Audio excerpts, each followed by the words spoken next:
আচ্ছা হোক, আমি তাহলে শুরু করছি। হ্যাঁ, দেখো, তোমাদের আজকের আমি পড়াবো বেদান্ত দর্শন। সিলেবাসের মধ্যে তোমাদের যেটা রয়েছে সেটা হচ্ছে শঙ্করাচার্য এবং রামানুজাচার্যের বেদান্ত দর্শনটা রয়েছে। এবার আমি একদম প্রথম থেকেই বলি, বেদান্ত দর্শন পড়তে গেলে যেটা পড়তে হবে একদম প্রথম থেকে কি, দেখো, প্রথমেই আমাকে জানতে হবে বেদান্তে শব্দের অর্থ এবং তার তাৎপর্য কি, সেটা আমাকে জানতে হবে। বেদান্ত শব্দের অর্থ এবং তাৎপর্য। দেখো, বেদান্ত শব্দটিকে বিশ্লেষণ করলে না দুটি ভাগ পাওয়া যায়, একটা বেদ আর একটা অন্ত। বেদ আর অন্ত এই দুটো শব্দ পাওয়া যায়। তাহলে বেদের শেষ ভাগ বেদান্ত বলা হয় এই কারণে, না, এটা হচ্ছে বেদের শেষ ভাগ এবং বেদের চূড়ান্ত তত্ত্ব বা সার কথা এখানে বলা হয়। হ্যাঁ, এই কারণে এটাকে বেদান্ত বলা হয়েছে। উপনিষদের শেষ ভাগ কি? উপনিষদ হচ্ছে কি, না, আমরা দেখছি যে দেখো, বেদান্তে বেদের যে কটা অংশ আমরা বলেছিলাম, বেদ কটা, কপকার বেদ, না, ঋক, সাম, যজুর আর অথর্ব, এই চার প্রকার বেদ আমরা দেখেছি। এবার আমরা দেখেছি যে সেই বেদের চারটা করে অংশ। হ্যাঁ, কি কি?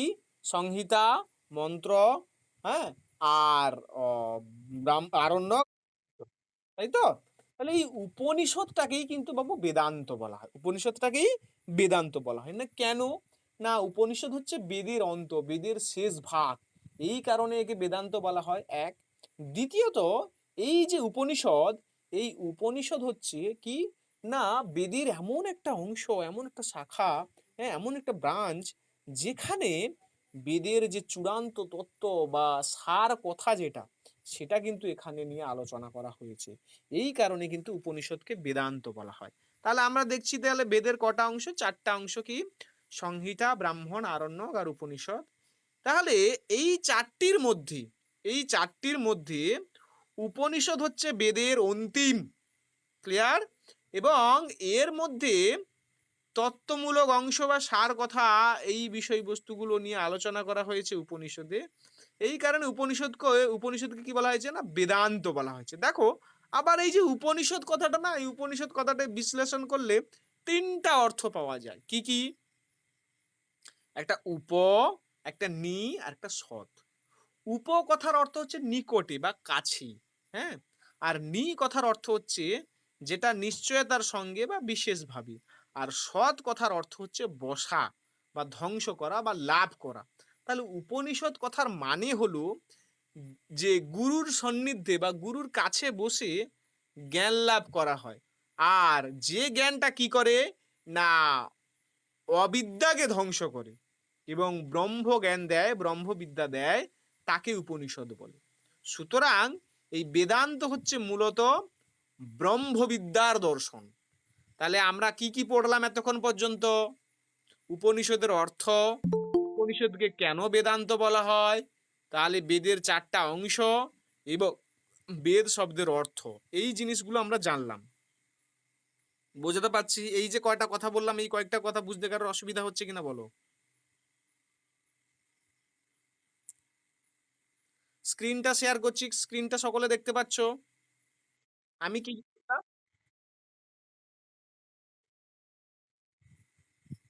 দেখতে পাচ্ছ? আচ্ছা, যাই হোক, ব্যাপার হচ্ছে জাস্ট এটা এখন দেখার জন্য দেখা দিদি, আর অন্য কোনো কিছু নয়। আমি তো এগুলো এমনিতে তোমাদের পাঠাবো, বিষয়টা শুধু বুঝে নাও, আর কিছু না। হ্যাঁ, আমি কি বলছি তাহলে, না, বেদান্ত এটা হচ্ছে উপনিষদের শেষ ভাগ বলে একে বেদান্ত বলছে। এবং এর মধ্যে না চূড়ান্ত তত্ত্ব বা বেদের সার কথা বলা হয়েছে। বেদের চারটা অংশ, সংহিতা, ব্রাহ্মণ, আরণ্যক, উপনিষদ। তাহলে উপনিষদ কথাটা বিশ্লেষণ করলে পাচ্ছি উপনি আর সদ।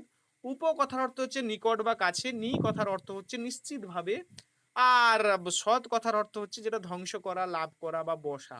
তাহলে যে যে বিদ্যা বা যে জ্ঞান কি করে, না, গুরুর কাছে বসে, গুরুর পাদদেশে বসে লাভ করতে হয়, এবং যে জ্ঞানটা অবিদ্যাকে ধ্বংস করে, হ্যাঁ, এবং ব্রহ্ম জ্ঞান দেয়, তাকে বলছে উপনিষদ।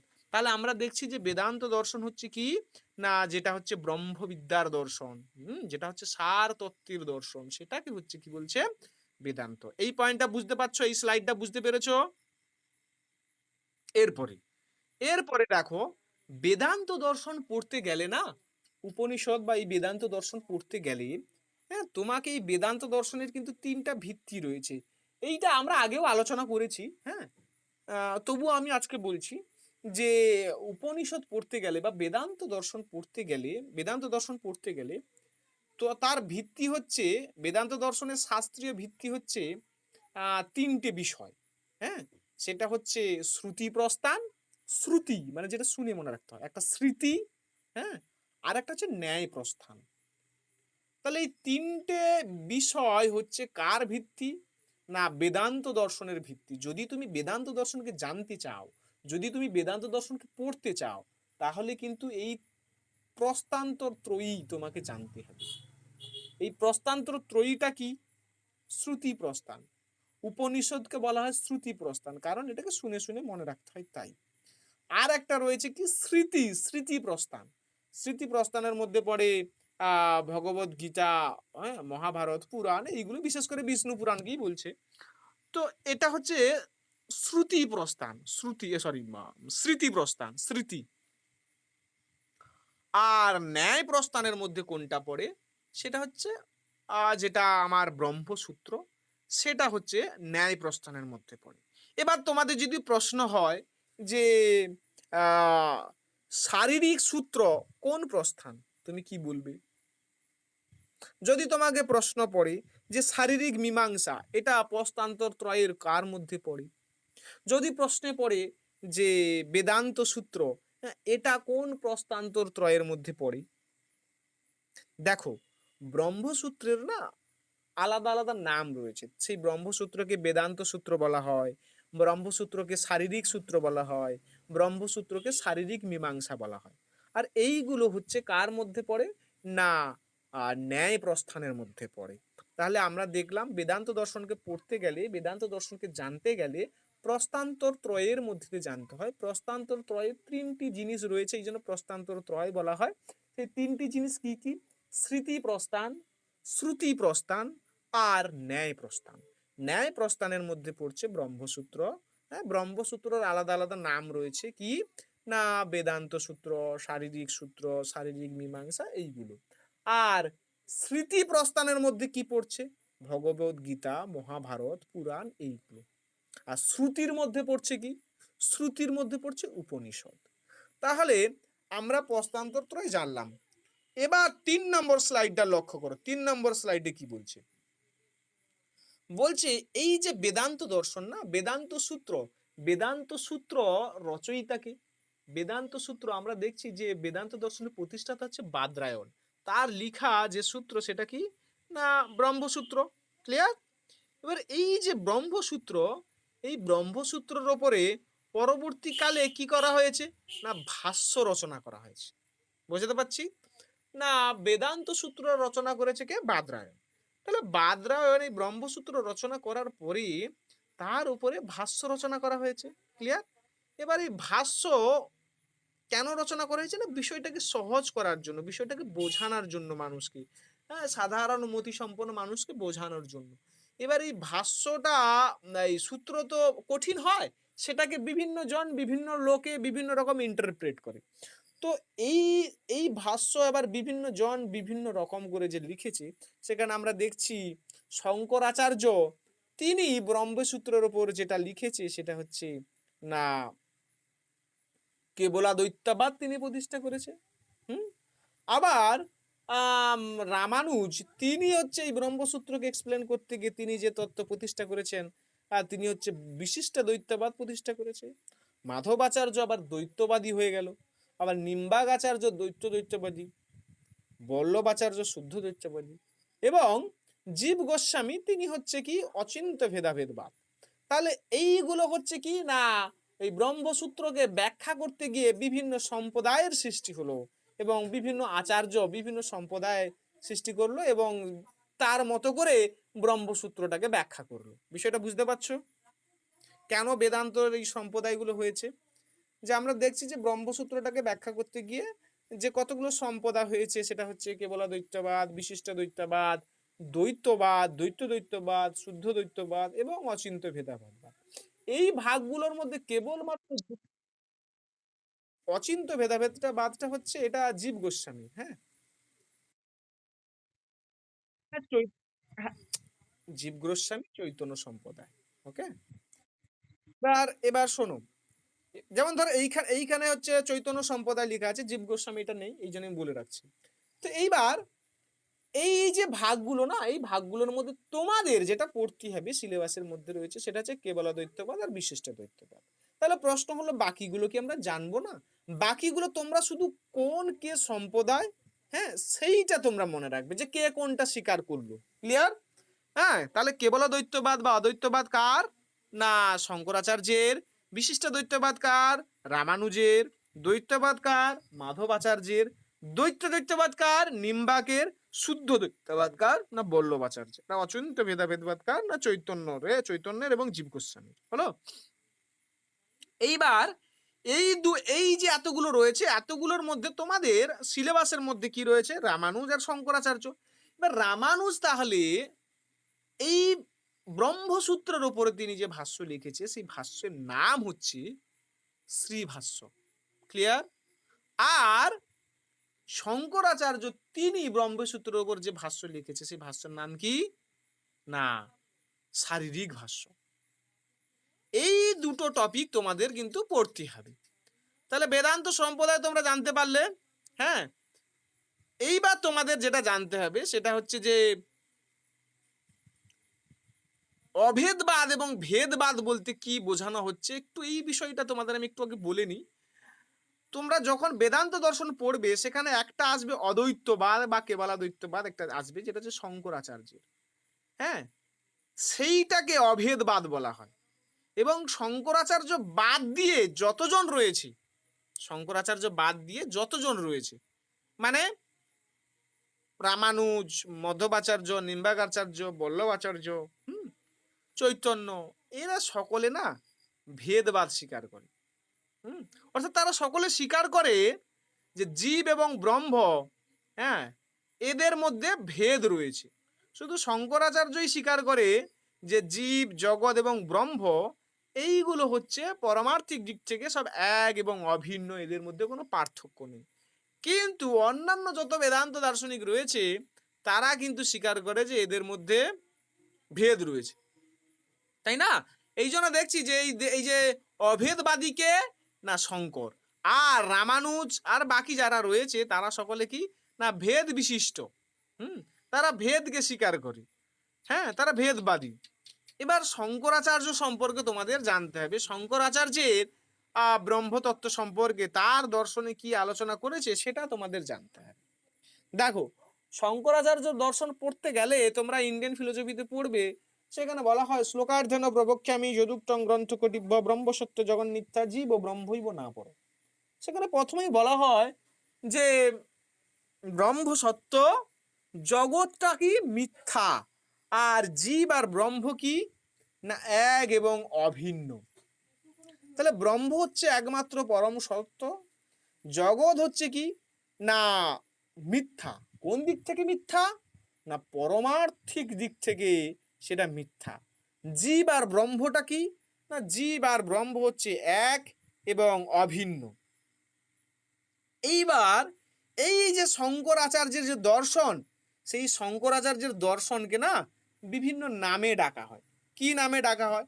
না শঙ্করাচার্যের দর্শনকে অদ্বৈতবাদী বলা হয়, অদ্বৈতবাদী। আবার শঙ্করাচার্যের দর্শনকে কেবলাদ্বৈতবাদ বলা হয়। আবার শঙ্করাচার্যের দর্শনকে মায়াবাদও বলা হয়।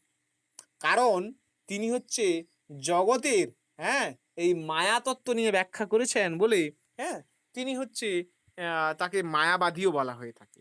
তাহলে আমরা দেখছি শঙ্করের দর্শনকে অদ্বৈতবাদ, কেবলাদ্বৈতবাদ, হ্যাঁ, মায়াবাদ, এই সমস্ত নামে কিন্তু ডাকা হয়েছে। এবার শঙ্করাচার্যের দর্শনে এই যে বলা হচ্ছে ব্রহ্মই একমাত্র পরমার্থ সৎ, তাহলে ব্রহ্ম মানেটা কি? দেখো, ব্রহ্ম শব্দটি না ব্রি ধাতু থেকে এসছে, হ্যাঁ, যার অর্থ হচ্ছে বড় হওয়া, বিস্তার লাভ করা, অসীম হওয়া। হ্যাঁ, এইটা হচ্ছে কি না ব্রহ্ম কথার অর্থ। এইবার শঙ্করের মত অনুসারে যেটা ব্রহ্ম হবে না তার মধ্যে কতগুলো বৈশিষ্ট্য থাকতে হবে। যেটা ব্রহ্ম হবে তার মধ্যে কতগুলো বৈশিষ্ট্য থাকতে হবে। কি না ব্রহ্ম যেটা হবে সেটা অদ্বৈত হবে। ব্রহ্ম হতে হবে নির্গুণ, ব্রহ্ম নির্বিশেষ, ব্রহ্ম নিরাকার নিরবয়ব, ব্রহ্ম নিরুপাধিক, ব্রহ্ম হচ্ছে কি সর্বব্যাপী, ব্রহ্ম অনন্ত, ব্রহ্ম অনির্বচনীয়, ব্রহ্ম হচ্ছে সৎ চিদ আনন্দের স্বরূপ। এইটা হচ্ছে কি ব্রহ্মের বৈশিষ্ট্য। তাহলে ব্রহ্মের এতগুলো বৈশিষ্ট্য রয়েছে। শঙ্করাচার্যের মত অনুসারে তার দর্শনে তো ব্রহ্মর আলোচনাটা মেন আলোচনা। এখানে দেখো দেয়া আছে ব্রহ্ম নির্গুণ নির্বিশেষ নিরুপাধিক, হ্যাঁ, ব্রহ্ম হচ্ছে সচ্চিদ আনন্দের স্বরূপ, হ্যাঁ। তার সাথে সাথে সাইড বাই সাইড আমি রামানুজের মতটাও দিয়েছি, কিন্তু রামানুজটা আমি এখন বলছি না, কারণ এখন শঙ্করটা বুঝে নাও, তারপরে আমি রামানুজটা আবার সাইড বাই সাইড বলবো যখন রামানুজ বলবো, দুটো বললে একটু গোলাবে এখন। তাহলে শঙ্করের মতে তাহলে ব্রহ্মের বৈশিষ্ট্যটা কি না, ব্রহ্ম হচ্ছে অদ্বৈত, মানে ব্রহ্ম এক, ব্রহ্ম নির্গুণ, ব্রহ্ম নির্বিশেষ, ব্রহ্ম নিরাকার, ব্রহ্ম নিরবয়ব, ব্রহ্ম নিরুপাধি, ব্রহ্মের মধ্যে কোনো উপাধি নেই, ব্রহ্ম হচ্ছে সর্বব্যাপী, ব্রহ্ম অনন্ত, ব্রহ্ম অনির্বচনীয়, ব্রহ্ম হচ্ছে কি সৎচিদ আনন্দের স্বরূপ। দেখো এই সৎচিদ আনন্দটা কিন্তু ব্রহ্মের গুণ নয়, এই সচ্চিদ আনন্দটা ব্রহ্মের গুণ নয়। সচ্চিদ আনন্দ মানে কি, সচ্চিদ আনন্দের স্বরূপ মানে কি, সদ মানে হচ্ছে অস্তিত্ব, সদ মানে কি, সদ মানে অস্তিত্ব, আর চিদ মানে কি, চিদ মানে হচ্ছে চৈতন্য, আর আনন্দ মানে কি, আনন্দ মানে হচ্ছে আনন্দ। তাহলে ব্রহ্মের স্বরূপটা হচ্ছে, ব্রহ্মটা কি না, ব্রহ্ম সচ্চিদ আনন্দের স্বরূপ। এই যে ব্রহ্ম যে সচ্চিদ আনন্দের স্বরূপ বলছি না, এটাকেই ব্রহ্মের কিন্তু স্বরূপ লক্ষণ বলা হয়। ব্রহ্মের শঙ্করাচার্য দুটো লক্ষণ দিয়েছে, ব্রহ্মের দুটো লক্ষণ কি, একটা স্বরূপ লক্ষণ, একটা তটস্থ লক্ষণ, আমি সেগুলো আস্তে আস্তে বলবো, আস্তে আস্তে পড়াবো। সেই স্বরূপ লক্ষণটা কি না, স্বরূপ লক্ষণ হচ্ছে ব্রহ্ম সচ্চিদ আনন্দের স্বরূপ, সচ্চিদ আনন্দ এইগুলো ব্রহ্মের গুণ নয়, এটাই হচ্ছে তার ব্রহ্মের স্বরূপ। আর তটস্থ লক্ষণটা কি, তটস্থ লক্ষণ হচ্ছে ব্রহ্ম হচ্ছে জগতের স্রষ্টা, জগতের পালন কর্তা, জগতের সংহার কর্তা, পালন কর্তা, স্রষ্টা এবং সংহার কর্তা, এটা হচ্ছে ব্রহ্মের তটস্থ লক্ষণ। এবার ব্রহ্মের দুটো রূপ রয়েছে, ব্রহ্মের কটা রূপ, দুটো রূপ, একটা নির্গুণ ব্রহ্ম, একটা সগুণ ব্রহ্ম। দেখো যেটা নির্গুণ ব্রহ্ম না, পারমার্থিক দৃষ্টি থেকে সেই ব্রহ্মটা হচ্ছে কিরকম না, পারমার্থিক দৃষ্টি থেকে ব্রহ্ম হচ্ছে নির্গুণ নির্বিশেষ নিরবয়ব নিরাকার অনির্বচনীয়, ব্রহ্ম কোনো দেশে অবস্থান করবে না, ব্রহ্ম কোনো কালে অবস্থান করবে না, ব্রহ্ম হচ্ছে বিশুদ্ধ চৈতন্য স্বরূপ। এবার ব্রহ্ম হচ্ছে কি সেটা ব্যাখ্যা করতে গিয়ে বেদান্ত দর্শনে ব্রহ্ম কি নয় সেটা ব্যাখ্যা করা হয়েছে, অর্থাৎ ব্রহ্মের স্বরূপটা কি নেতি নেতি এই পদ্ধতির মাধ্যমে ব্যাখ্যা করা হয়েছে। ব্রহ্ম হচ্ছে এই নয়, ব্রহ্ম ওই নয়, ব্রহ্ম সেই নয়, এইগুলো বলার মধ্যে অর্থাৎ নেতি নেতির মাধ্যমে ব্রহ্মের স্বরূপ ব্যাখ্যা করা হয়েছে। তাহলে নির্গুণ ব্রহ্ম এবং সগুণ ব্রহ্ম, এই দুটো ব্রহ্ম আমরা দেখছি। যেটা নির্গুণ ব্রহ্ম সেটা পারমার্থিক দৃষ্টিতে ব্রহ্ম, এবং যেটা নির্গুণ ব্রহ্ম না তার মধ্যে কিছু বৈশিষ্ট্য থাকবে। কি বৈশিষ্ট্য না, ব্রহ্মটা নির্গুণ হবে, নির্বিশেষ হবে, নিরাকার হবে, নিরবয়ব হবে, অনির্বচনীয় হবে, ব্রহ্ম দেশকালে অবস্থান করবে না, ব্রহ্ম বিশুদ্ধ চৈতন্য হবে। এবার প্রশ্ন হচ্ছে তাহলে সগুণ ব্রহ্মটা কি, তাহলে এই যে নির্গুণ ব্রহ্মটা আলোচনা করলাম এটা কিন্তু পারমার্থিক দৃষ্টি থেকে, হ্যাঁ। এবার সগুণ ব্রহ্মটা কি, দেখো সগুণ ব্রহ্ম হচ্ছে সেটা যেটাকে আমরা ঈশ্বর বলি। শঙ্করের মতে সগুণ ব্রহ্ম হচ্ছে সেটা যেটাকে আমরা ঈশ্বর বলছি। তাহলে যখন নির্গুণ ব্রহ্ম মায়া উপাধি যুক্ত হয়ে জগতের কারণ রূপে ধরা পড়ে, তখন তিনি ঈশ্বর বা সগুণ ব্রহ্ম। আবারও কথাটা বলছি কি, যখন অ্যাকচুয়াল তিনি তো নির্গুণ ব্রহ্মকেই প্রকৃত ব্রহ্ম বলেছেন, নির্গুণ ব্রহ্মকেই তিনি স্বীকার করেছেন পারমার্থিক দৃষ্টি থেকে।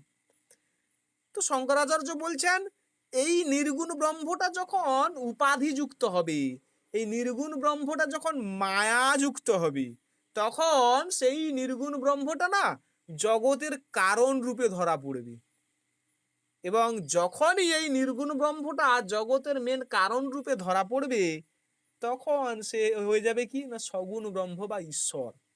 আর যিনি ঈশ্বর হবে তিনি কি জগতের স্রষ্টা, জগতের পালনকর্তা, জগতের সংহারকর্তা, তিনি সর্বজ্ঞ, সর্বশক্তিমান, অন্তর্যামী। এই গুণগুলো কিন্তু তার মধ্যে তখন অ্যাপ্লাই হবে। তাহলে আমরা দেখছি এই যে ব্রহ্মের দুটো লক্ষণ, একটা স্বরূপ লক্ষণ আর একটা তটস্থ লক্ষণ, এই যে দুটো লক্ষণ দেখছি, তাহলে যেটা ব্রহ্মের স্বরূপ লক্ষণ সেটা হচ্ছে কি বলতো? ব্রহ্মের স্বরূপ লক্ষণটা হচ্ছে নির্গুণ ব্রহ্ম। আর যেটা তটস্থ লক্ষণ দেখছি সেটা কি না, সেটা হচ্ছে সগুণ ব্রহ্ম। বিষয়টা একটু তোমরা দেখো, আলোচনা করে দেখো, বিষয়টা তাহলে বুঝতে পারবি। এই যে স্বরূপ লক্ষণ, তটস্থ লক্ষণ, নির্গুণ ব্রহ্ম, সগুণ ব্রহ্ম, এই বিষয়টা বুঝতে পারবি। তাহলে আমরা দেখছি নির্গুণ ব্রহ্মটা কি তার স্বরূপ লক্ষণ, হ্যাঁ, আর তটস্থ লক্ষণ যেটা বলছি সেটা হচ্ছে তার মধ্যে পড়ছে কি না, সেটা হচ্ছে সগুণ ব্রহ্ম। তাহলে সগুণ ব্রহ্ম এবং নির্গুণ ব্রহ্ম কি তোমরা বুঝতে পারলে? সগুণ ব্রহ্মটা তাহলে হচ্ছে ঈশ্বর, কারণ যখন ব্রহ্ম নির্গুণ ব্রহ্মটা উপাধি যুক্ত হয়, মায়া যুক্ত হয়, তখন সেটাকে কি বলে না সগুণ ব্রহ্ম। এবং সগুণ ব্রহ্ম হচ্ছে ঈশ্বর, আর ঈশ্বর যেহেতু সেহেতু তিনি হচ্ছে জগতের স্রষ্টা, পালনকর্তা, সংহারকর্তা, এইগুলো। তাহলে দেখো এখানে লেখা আছে, দেখো যেটা নির্গুণ ব্রহ্ম সেটা পারমার্থিক, নির্বিশেষ, নিরাকার, অনির্বচনীয়, বিশুদ্ধ চৈতন্য। আর যেটা সগুণ ব্রহ্ম সেটা উপাধিযুক্ত, সেটা সৃষ্টিকর্তা, পালনকর্তা, জগতের সংহারকর্তা, সর্বজ্ঞ, সর্বশক্তিমান। এবার ব্রহ্মের তার দুটো লক্ষণ, স্বরূপ লক্ষণ, তটস্থ লক্ষণ। স্বরূপ লক্ষণ অনুসারে ব্রহ্ম হচ্ছে সচ্চিদানন্দের স্বরূপ।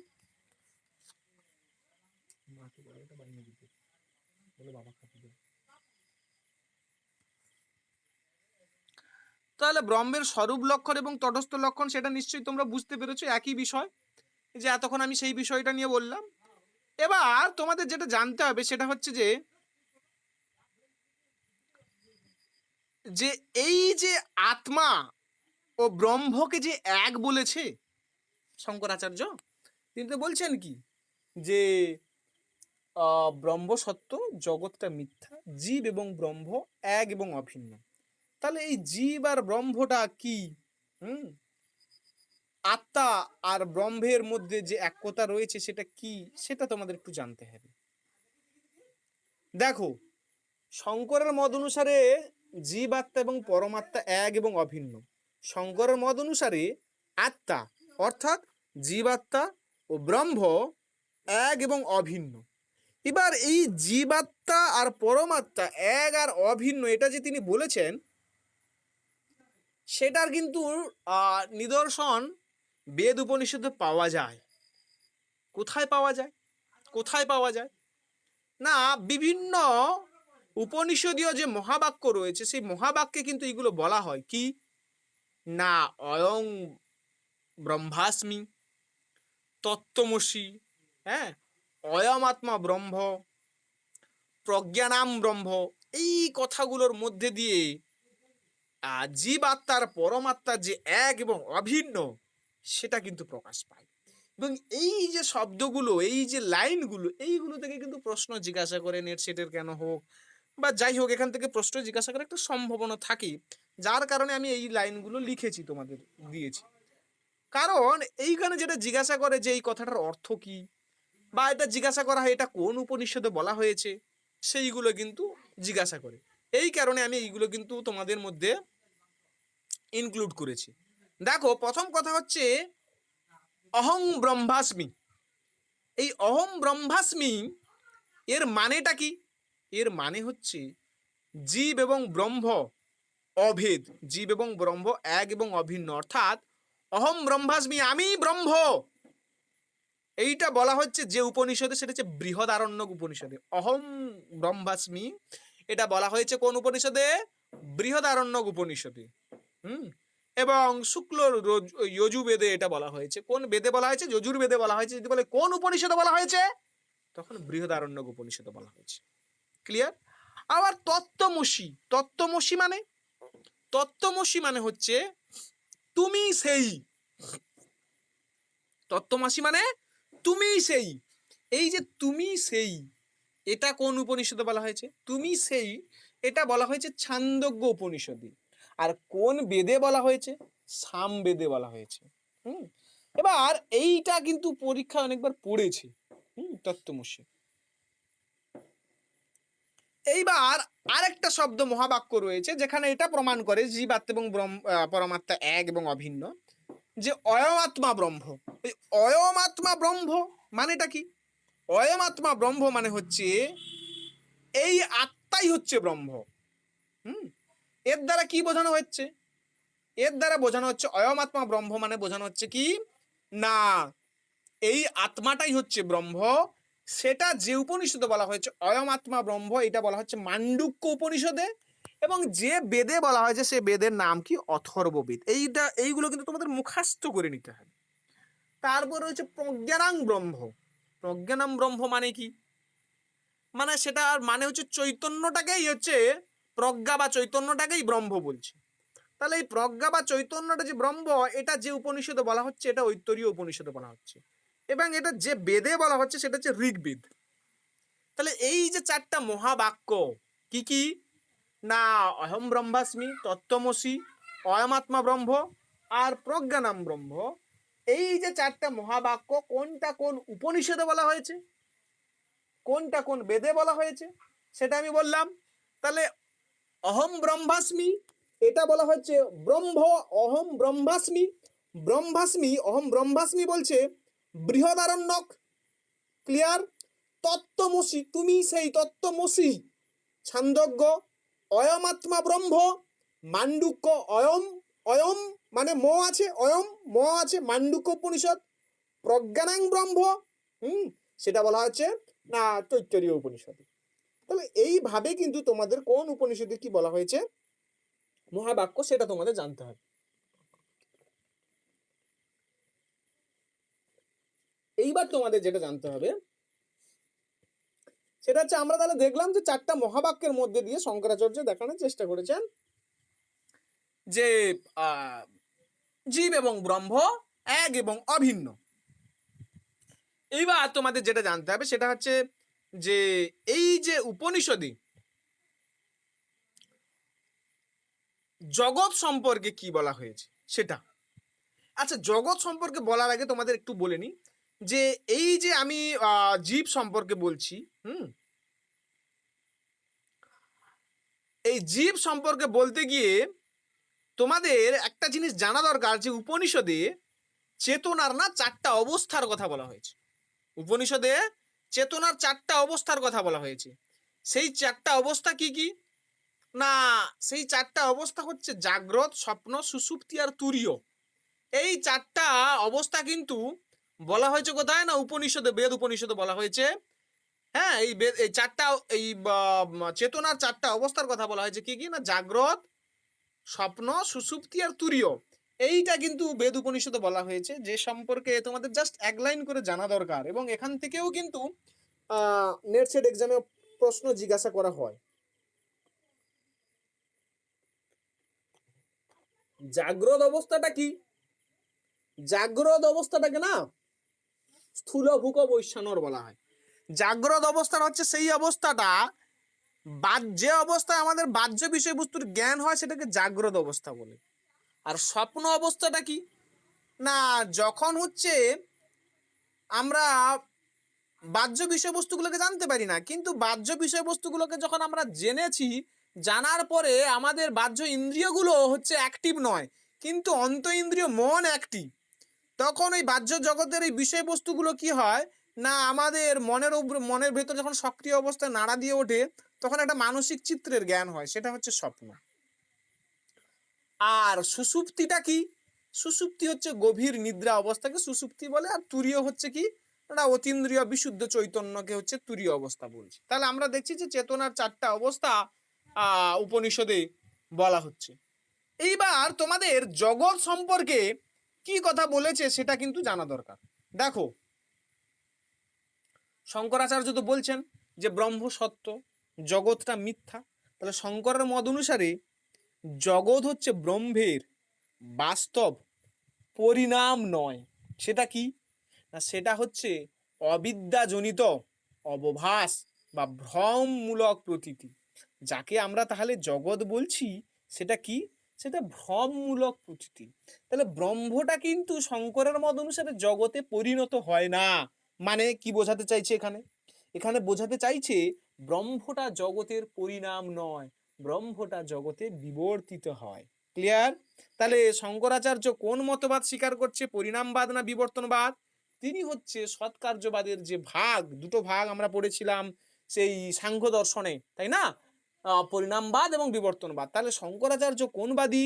তিনি কিন্তু বিবর্তনবাদী। তাহলে আমরা দেখছি যে শঙ্করের মত অনুসারে জগৎটা কি না, জগৎ হচ্ছে ব্রহ্মের বাস্তব পরিণাম নয়, সেটা হচ্ছে অবিদ্যার ফলে বা অবভাসের ফলে কি একটা ভ্রান্ত প্রতীতি।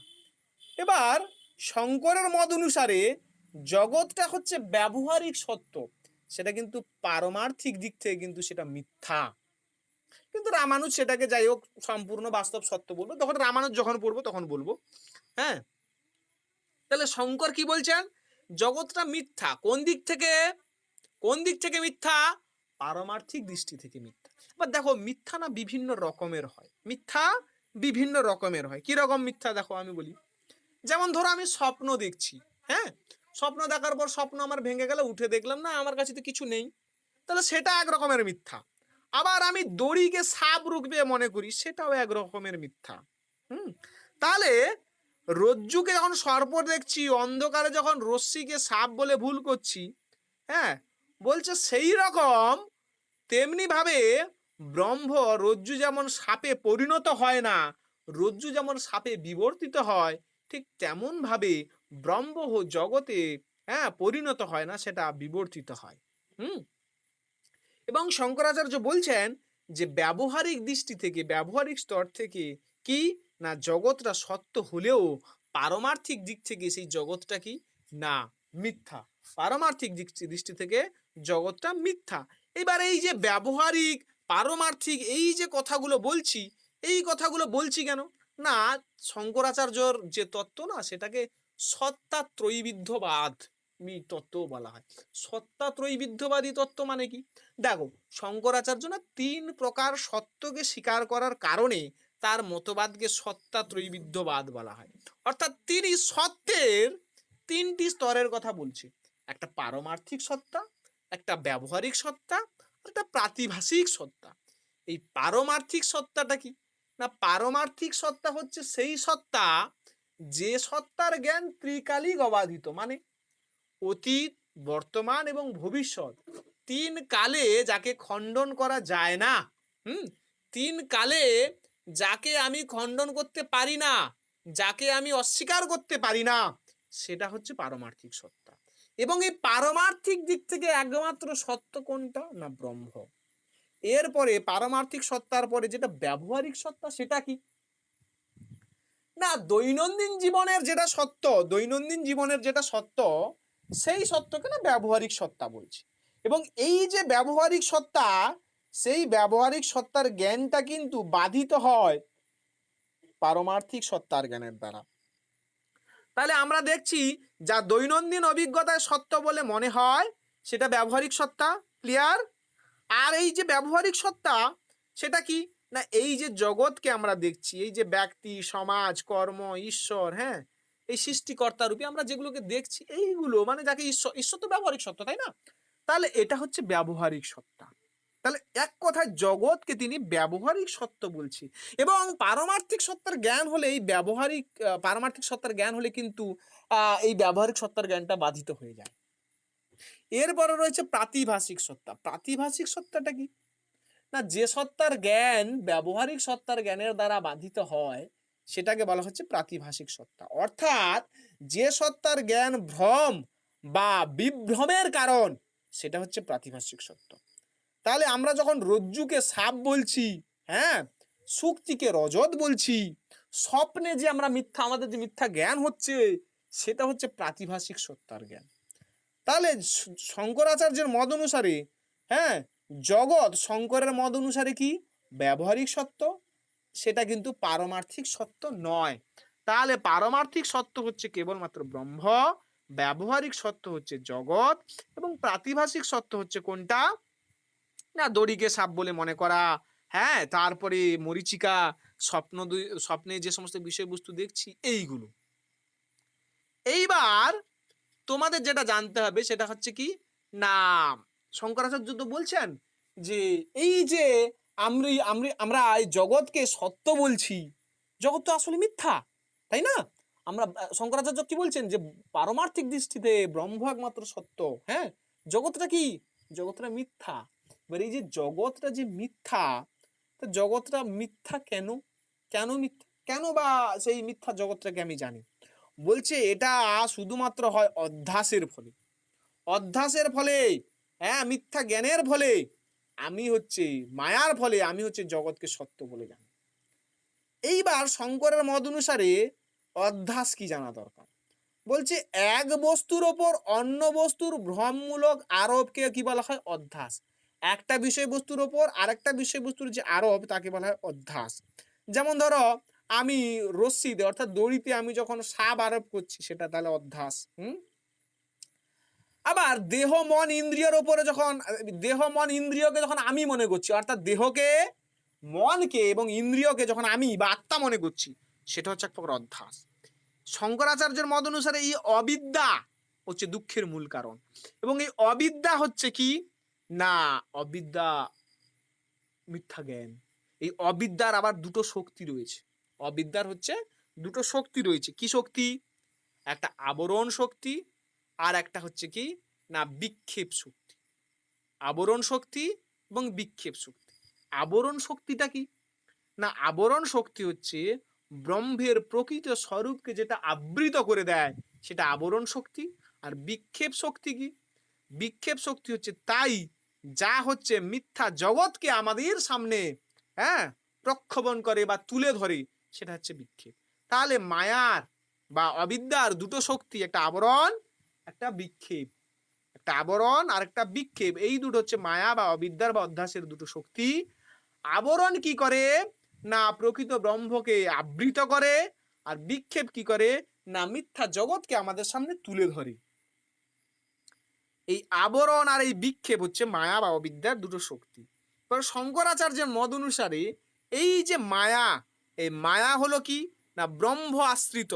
এই মায়াটা হচ্ছে অনাদি, মায়াটা হচ্ছে একটা অনির্বচনীয় শক্তি। মায়ার দ্বারা কি হয় না জগৎ সত্য রূপে প্রতীয়মান হয়। এই মায়া হচ্ছে, মায়ার প্রকৃতিটা কি? মায়া হচ্ছে না সেটা একেবারে সত্য, না মায়াটা হচ্ছে একেবারে মিথ্যা, না আবার উভয়, না সত্য মিথ্যা উভয়, না হচ্ছে কি বলা যায় তাহলে মায়াটা কি না শঙ্করের মত অনুসারে এই মায়া হচ্ছে অনির্বচনীয়। মায়াটা কি তুমি সেটা মুখে বলে প্রকাশ করতে পারবে না। মায়া হচ্ছে ব্রহ্মের ওপর জগতের প্রতীতি ঘটায় এবং ব্রহ্মজ্ঞানের দ্বারাই কেবলমাত্র এই মায়াটা দূর হতে পারে। তাহলে আমরা দেখছি মায়া হচ্ছে মেন, যেটা আমাদের ব্রহ্মজ্ঞান সৃষ্টি করতে বাধা দেয়। এবার এই যে মায়ার কথা বলছি, এই মায়ার বৈশিষ্ট্যগুলো কি? মায়ার কতগুলো বৈশিষ্ট্য আছে। যেমন এই মায়ার প্রথম বৈশিষ্ট্য হচ্ছে মায়া হচ্ছে সৎ অসৎ বিলক্ষণ। মানে মায়াকে তুমি না সৎ না অসৎ এইগুলো বলতে পারবে না। মায়া হচ্ছে অনির্বচনীয়। মায়া হচ্ছে ত্রিগুণাত্মক, মায়ার মধ্যে তিনটি গুণ থাকে সত রজ তম। আবার মায়া হচ্ছে জ্ঞান বিরোধী, মায়া যদি তোমার মধ্যে থাকে তোমাকে জ্ঞান লাভ করতে দেবে না। মায়া হচ্ছে ভাবরূপ, মায়া হচ্ছে যৎ কিঞ্চিত মানে সামান্য, মায়া হচ্ছে জ্ঞান নিরাস্য, জ্ঞান তোমাকে লাভ করতে দেবে না, অলস্য সৃষ্টি করবে। আর কি মায়াটা হচ্ছে অনাদি, মায়া হচ্ছে ব্রহ্মাশ্রিতা। তাহলে এইগুলো হচ্ছে মায়ার বৈশিষ্ট্য। এবার তাহলে আমরা কি কি জানলাম? মায়া কি জানলাম, মায়ার বৈশিষ্ট্য কি জানলাম, এবং মায়া বা অবিদ্যা যে দু প্রকার সেটা জানলাম। ব্রহ্ম কি জানলাম, ব্রহ্মের বৈশিষ্ট্য জানলাম, ব্রহ্মের স্বরূপ লক্ষণ তটস্থ লক্ষণ এইগুলো জানলাম। এইবার আমাদের যেটা জানতে হবে সেটা হচ্ছে যে কার্যকারণ তত্ত্ব সম্পর্কে কে কি বলেছে। দেখো, বেদান্ত দর্শনে আমরা দেখছি যে সৎকার্যবাদী তারা সৎকার্যবাদ তারা স্বীকার করে, অর্থাৎ তারা মনে করে কারণের মধ্যে কার্যটা সৎ অবস্থায় থাকে, অর্থাৎ পূর্ব থেকেই নিহিত থাকে, কার্যটা কোনো নতুন সৃষ্টি নয়। তাহলে এই সৎকার্যবাদের দুটি রূপ, একটা পরিণামবাদ, একটা বিবর্তনবাদ। শঙ্করাচার্য তিনি কিন্তু পরিণামবাদ মানেন না। হ্যাঁ, শঙ্করের মতে জগৎ ব্রহ্মের বাস্তব রূপান্তর নয়, বরং জগৎটা হচ্ছে ব্রহ্মের কি না বিবর্তন। বিবর্তনবাদে কি বলা হয় তাহলে না, যেখানে বলা হয় যে কারণ নিজে বদলায় না কিন্তু ভিন্ন রূপে প্রতীয়মান হয়। যেমন মানে কি বলে যে রজ্জু বদলায় না, হ্যাঁ, কিন্তু সেটা সাপ বলে প্রতীয়মান, মানে রজ্জুটা সাপে পরিণত হয় না, কিন্তু রজ্জুটা কি হয় না সাপ রূপে বিবর্তিত হয়। তাহলে আমরা দেখছি যে কার্যকারণ বিষয়ে শঙ্করাচার্য যে তত্ত্ব স্বীকার করছে সেই তত্ত্বর নাম কি বিবর্তনবাদ, পরিণামবাদ নয়। আবার শঙ্করাচার্য তিনি ঈশ্বর আর ব্রহ্মের সম্পর্ক ব্যাখ্যা করতে গিয়ে তিনি কি বলছেন সেটা একটু জানতে হবে। তিনি হচ্ছে ঈশ্বর আর ব্রহ্মের সম্পর্ক ব্যাখ্যা করতে গিয়ে তিনি কিন্তু প্রতিবিম্ববাদ, অবচ্ছেদবাদ, আভাসবাদ এইগুলোর কথা কিন্তু তিনি বলেছেন। তিনি অদ্বৈত বেদান্ত দর্শনে আমরা দেখছি যে জীব, ঈশ্বর আর এই ব্রহ্ম এদের সম্পর্কটা কি সেটাকে ব্যাখ্যা করতে গিয়ে তিনি কতগুলো মতবাদের কথা বলছেন। কি মতবাদ? প্রতিবিম্ববাদ, অবচ্ছেদবাদ এবং অবভাসবাদ। প্রতিবিম্ববাদে বলা হয় জীব হলো ব্রহ্মের প্রতিবিম্ব। জীব হচ্ছে কি ব্রহ্মের প্রতিবিম্ব। যেমন ধরো আমরা বলি কি রকম, ব্রহ্ম হচ্ছে সূর্য, ক্লিয়ার, ব্রহ্ম হচ্ছে সূর্য। আর বিভিন্ন জলাশয়ে দেখবে সূর্যের সকালে যখন সূর্য উদিত হয় সে সূর্যের না ছবি পড়ে। তাহলে আমার পুকুরে যে ছবিটা পড়েছে আমি বললাম এটা আমার সূর্য, অন্যের পুকুরে যেটা পড়েছে সেটা অন্য, সে বলছে এটা আমার পুকুরের সূর্য। তাহলে এইভাবে আমার আলাদা আলাদা হয়ে যাচ্ছে, কিন্তু সূর্য তো একটা, তাই না? তো সেই উদাহরণের মধ্যে তো বোঝানো হচ্ছে যে জীব হলো ব্রহ্মের কি প্রতিবিম্ব। তাহলে এই পুকুর ওই পুকুর এইগুলো হচ্ছে জীবের প্রতিবিম্ব, আর মেন হচ্ছে কি ব্রহ্ম। আর অবচ্ছেদবাদে কি বলা হয়? অবচ্ছেদবাদে বলা হয় কি না উপাধির দ্বারা ব্রহ্মের সীমাবদ্ধ, হ্যাঁ, প্রতীতি জীব রূপে দেখা দেয়। সেটা কি রকম? এটা একটু বোঝা থেকে বোঝানো হচ্ছে, যেমন ধরো বড় একটা সমুদ্র হচ্ছে ব্রহ্মের সমান, বা বড় একটা নদী সেটা হচ্ছে ব্রহ্মের সমান, এবং সেখান থেকে আমি দেখা গেল জল কাটিয়ে নিয়ে এসে আমার মাঠে আমার জমিতে নিয়ে এলাম। বিভিন্ন জনের জমিতে নিয়ে এসছে, তাহলে তার জমিতে যে নিয়ে এসছে সে বলছে এটা আমার মাঠের জল, অন্যের মাঠে যে গেছে সেটা হচ্ছে তার মাঠের জল। তো এইভাবে আমরা কি করছি, তাকে অবচ্ছেদ করছি, আমরা তাকে সীমাবদ্ধ করে দিচ্ছি। তো অবচ্ছেদবাদে এটা বলা হচ্ছে। আর আভাসবাদটা কি? আভাসবাদ হচ্ছে বলা হয় জীব ও জগৎ হলো ব্রহ্মের কি আভাস মাত্র। জীব আর জগৎ হচ্ছে ব্রহ্মের আভাস মাত্র। শঙ্করকে সাধারণত এই আভাসবাদের সঙ্গে যুক্ত করে বলা হয় যে এই যে জগতে আমরা আছি সেই জগৎটা হচ্ছে মিথ্যা মায়া আভাস। কার আভাস? না ব্রহ্মের আভাস। তো এইভাবে এই তিনটি তত্ত্বের মাধ্যমে শঙ্করাচার্য কি না আভাসবাদ, অবচ্ছেদবাদ আর হচ্ছে কি না প্রতিবিম্ববাদের মধ্যে দিয়ে তিনি এই যে জীব জগতের যে সম্পর্ক সেটাকে তিনি ব্যাখ্যা করার চেষ্টা করছেন। এবার এই যে চেতনার যে কটা স্তর বা কি ব্যাপার সেটা কিন্তু আমি তোমাদের আগে বলেছি না, কি জাগ্রত, স্বপ্ন, সুষুপ্তি, তুরীয়, হ্যাঁ। তো এইগুলো হচ্ছে কি না চেতনার চারটি স্তর, সেটা আমি আগে বলেছি। এইবার প্রথম কথা হচ্ছে যে আমরা তো জানি, বুঝতে তো পারছি যে জীবের বন্ধন হয় কার ফলে? মায়ার ফলে, অবিদ্যার ফলে জীবের কি হচ্ছে না বন্ধন দশা পতিত হচ্ছে, বন্ধন হচ্ছে, হ্যাঁ। কিন্তু প্রশ্ন হচ্ছে জীব বন্ধন দশায় যে পতিত হয় কিভাবে, কি রকম হয়? বলছে শঙ্করাচার্য বলছেন যে জীব স্বরূপত হচ্ছে ব্রহ্ম, আমরা স্বরূপত কিন্তু ব্রহ্ম, কিন্তু অবিদ্যার কারণে, হ্যাঁ, আমরা কি করি না আমরা মনে করি দেহ, ইন্দ্রিয়, মন, হ্যাঁ, সঙ্গে নিজেদেরকে না এক করে দেখি। আমরা মনে করি অবিদ্যার ফলে আমার দেহকে, আমার মনকে, আমার ইন্দ্রিয়কে সব এক বলে মনে করি, এবং আমি আমার দেহকে, আমার মনকে, আমার ইন্দ্রিয়কে এক বলে মনে করার কারণে বন্ধনটা হয়। যেমন ধরো আমি যখন বলছি আমি দেহ, যখন আমি বলছি যে আমি দেহ, যখন আমি বলছি যে আমি সুখী, আমি দুঃখী, আমি কর্তা, আমি ভোক্তা, বলছি এই ভ্রান্ত ধারণাগুলি যখন আমাদের মধ্যে জন্মায়, তখনই কিন্তু জীব কর্মফল এবং জন্ম মৃত্যুর চক্রে আবদ্ধ হয়। তাহলে এই যে আমি বোধ, এই যে আমি বোধ, এই আমি বোধ হচ্ছে জীবের বন্ধনের মেন কারণ।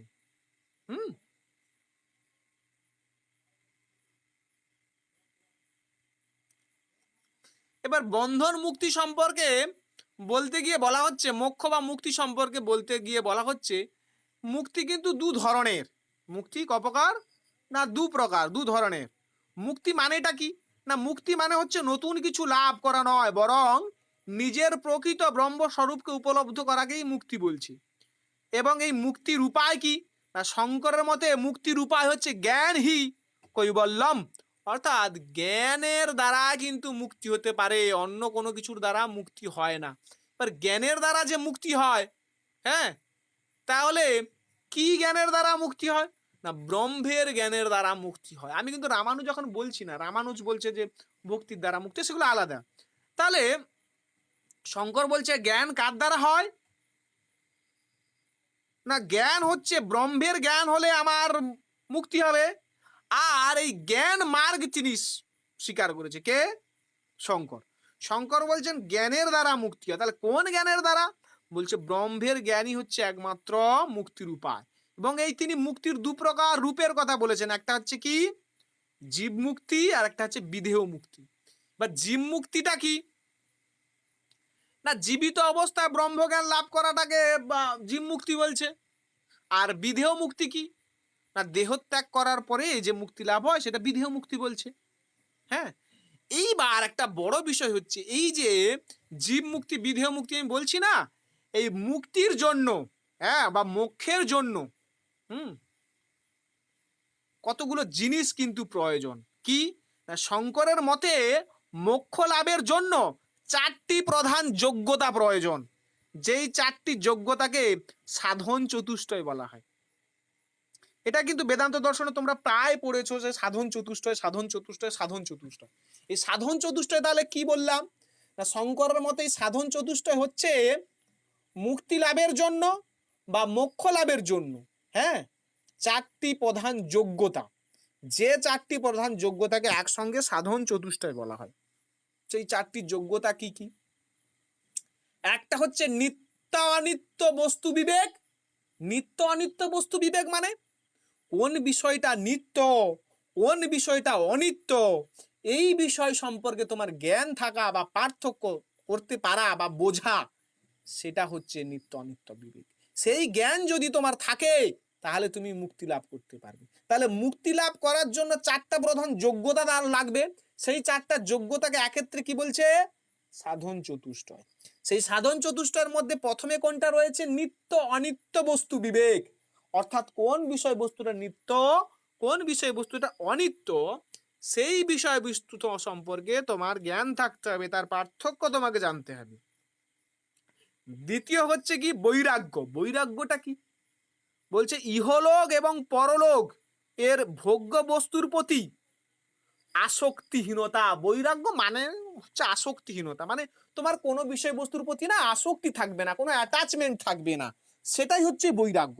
তাহলে ইহলোক এবং পরলোকের, হ্যাঁ, মানে কি বলা যায়, ইহলোক এবং পরলোক, এই লোক এবং পরলোক এর যে বিষয়বস্তু, সেই বিষয়বস্তুর প্রতি তোমার কিন্তু কোনো আসক্তি থাকবে না, ভোগ আসক্তি থাকবে না, বিষয়বস্তু ভোগের কোনো আসক্তি থাকবে না, সেটা হচ্ছে বৈরাগ্য। তাহলে নিত্য অনিত্য বস্তু বিবেক এবং বৈরাগ্য, এইগুলো হচ্ছে তোমার মোক্ষ লাভের কি না প্রধান যোগ্যতা। এই যোগ্যতাগুলোকে চারটাকে একসঙ্গে সাধন চতুষ্টয় বলেছে।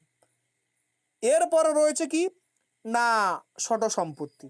মানে এই ষড় সম্পত্তিকে বলা হচ্ছে কি না ছটি গুণের সমষ্টি। ছটি গুণ, ষড় মানে ছটা, হ্যাঁ, এই ছটা গুণের সমষ্টিকে ষড় সম্পত্তি বলছে। আচ্ছা এই ছটা গুণ কি কি? সেই ছটা গুণ হচ্ছে সম, দম, হ্যাঁ, তারপরে উপরতি, তিতিক্ষা, শ্রদ্ধা, সমাধান, এইগুলোকে বলছে কি না ষড় সম্পত্তি। হ্যাঁ, আর লাস্টে রয়েছে সাধন চতুষ্টের মধ্যে মুমুক্ষুত্ব। মুমুক্ষুত্ব মানে কি? মুমুক্ষুত্ব মানে হচ্ছে মুক্তি লাভের তীব্র আকাঙ্ক্ষা। হ্যাঁ, বলছে এই মুক্তি লাভের যদি তীব্র আকাঙ্ক্ষা না থাকে তাহলে কিন্তু তোমার মুক্তি লাভ হবে না। তাহলে মুমুক্ষুত্ব মানে হচ্ছে মুক্তি লাভের তীব্র আকাঙ্ক্ষা। আর ষড় সম্পত্তি মানে হচ্ছে ছটা সম্পত্তি। সেই ছটা সম্পত্তি মানে কি? সম, দম। সম মানে কি? সম মানে হচ্ছে মনোসংযোগ। দম মানে কি? ইন্দ্রিয় সংযম, মানে তোমার যে ছটা ইন্দ্রিয় সেই ইন্দ্রিয়গুলোকে দমন করা। দমন করা মানে তাকে সংযম করা, সেটা দম। আর উপরতি মানে কি? উপরতি মানে হচ্ছে বহির্মুখতা ত্যাগ করা, মানে এই যে আমাদের চিত্ত বাইরের দিকে ধাবিত হয় সেটা কি বলা যায়, ত্যাগ করা। আর তিতিক্ষাটা কি? তিতিক্ষা হচ্ছে সুখ দুঃখ, হ্যাঁ, সহ্য শক্তি। সুখ দুঃখ সহ্য শক্তি। আমি সুখটা আনন্দ সহকারে নিয়ে নিলাম, দুঃখটা সহ্য করতে পারলাম না, এমনটা যেন না হয়। তাহলে সুখ দুঃখ সহ্য শক্তি তোমার রাখতে হবে। শ্রদ্ধা, শ্রদ্ধা কি না শাস্ত্র ও গুরু বাক্যের প্রতি তোমাকে আস্থা রাখতে হবে, এটা হচ্ছে শ্রদ্ধা। আর সমাধানটা কি না চিত্তের একাগ্রতাটাকে কি বলছে, সমাধান বলছে। তাহলে এই ছটাকে একসঙ্গে ষড়সম্পত্তি বলা হয়েছে। এবং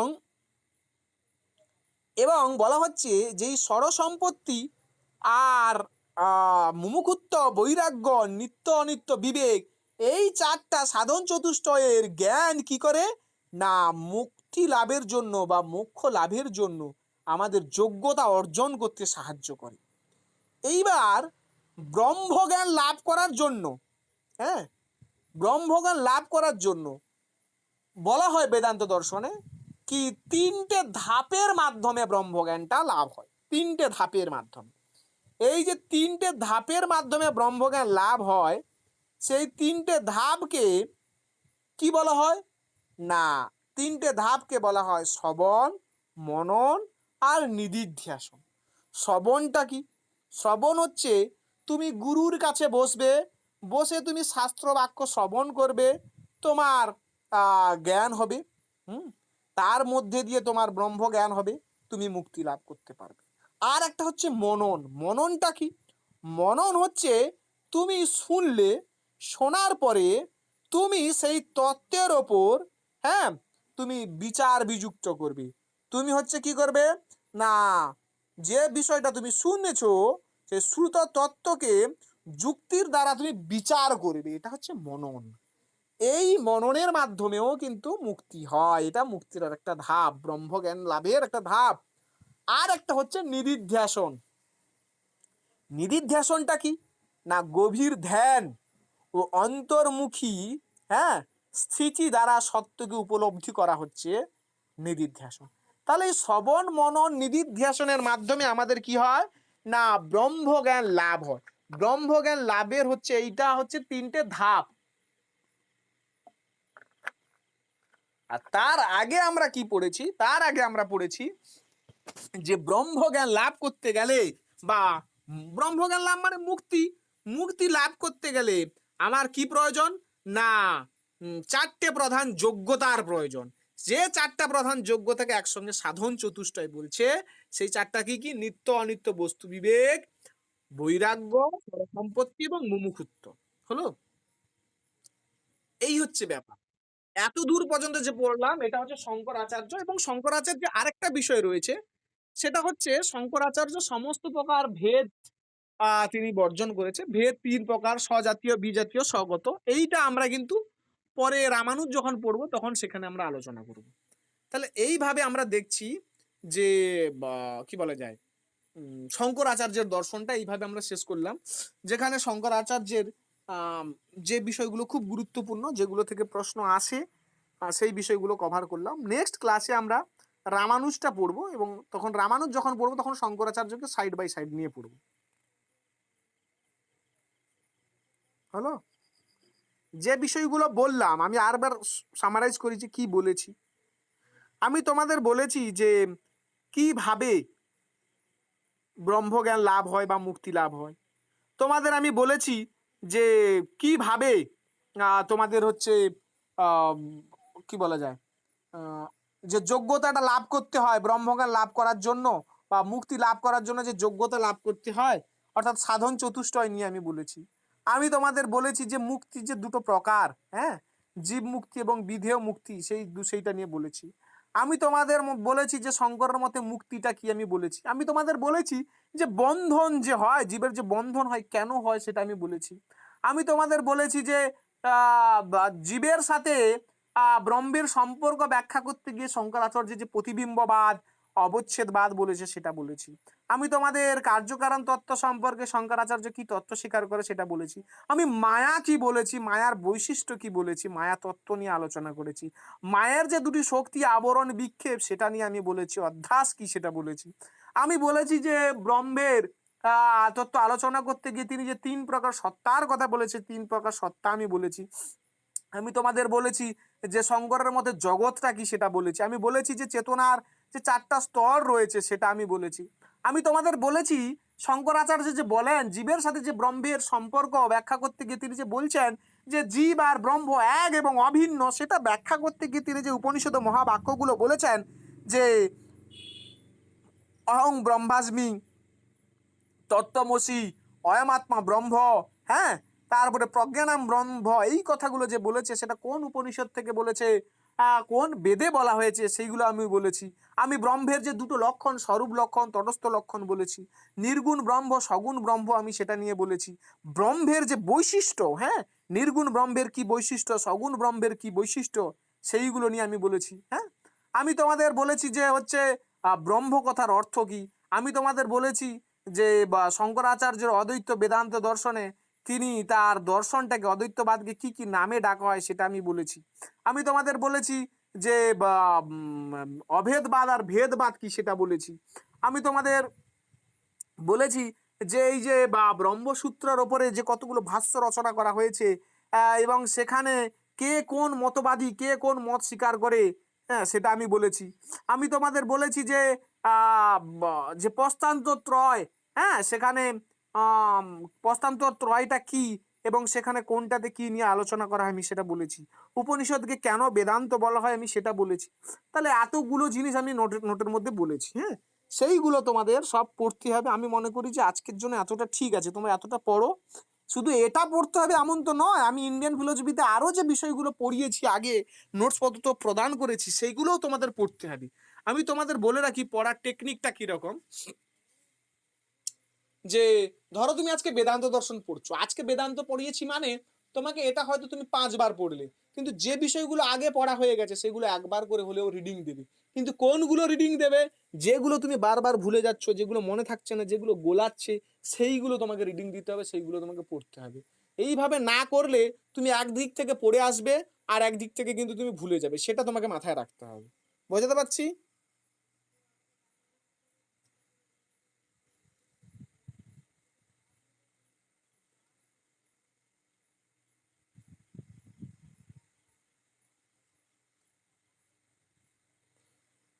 আজকের অনেকে নতুন অনেকেই ক্লাস করছে আমি দেখলাম।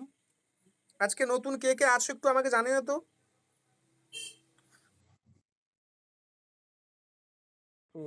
আচ্ছা, অনেকেই আছে। আচ্ছা, যাই হোক, যারা নতুন আসছো তোমরা, আমি যে বিষয়গুলো বলছি তোমরা বুঝতে পারছো তো? আমি খুব বেশি কিন্তু, আমি দেখো এক এক দিনে একটা করে চ্যাপ্টার শেষ করার চেষ্টা করি। তার কারণ হচ্ছে কি, না হলে আমি সিলেবাসটা শেষ করতে পারবো না। আর সব থেকে বড় ব্যাপার হচ্ছে আমি যেটা পড়াচ্ছি না, ধরো ক্লাসে বুঝতে পারলে না, সেটা রেকর্ডিং তো ইউটিউবে থাকবে, সেটা শুনে নিতে পারবে। এক, দ্বিতীয়ত আমি নোটগুলো এমন ভাবে বানানোর চেষ্টা করছি যাতে হচ্ছে তোমাদের বুঝতে না অসুবিধা হয়, নোটগুলো পড়লে যেন বুঝতে পারো। এবং তোমরা দেখবে বিভিন্ন বইতে না একটা জিনিস আছে তো এটা আছে তো ওটা নেই, ওটা আছে তো সেটা নেই, হ্যাঁ, সমস্ত বইতে কিন্তু সমস্তটা পাবে না। আমার নোটগুলোর মধ্যে আমি একসঙ্গে সবগুলো জিনিস রাখার চেষ্টা করেছি, যাতে তোমরা একটা নোটের মধ্যে সমস্ত কিছু পেয়ে যাও, অন্য কোথাও যাতে তোমাকে ছুটতে না হয়, দৌড়াতে না হয়। তো সেই বিষয়গুলো মাথায় রেখে আমি কিন্তু বিষয়গুলো বানিয়েছি, তৈরি করেছি। আর নোটগুলো তোমাদের পড়তে হবে। যারা আজকে নতুন ক্লাস করলে, বুঝতে কোনো অসুবিধা হচ্ছে?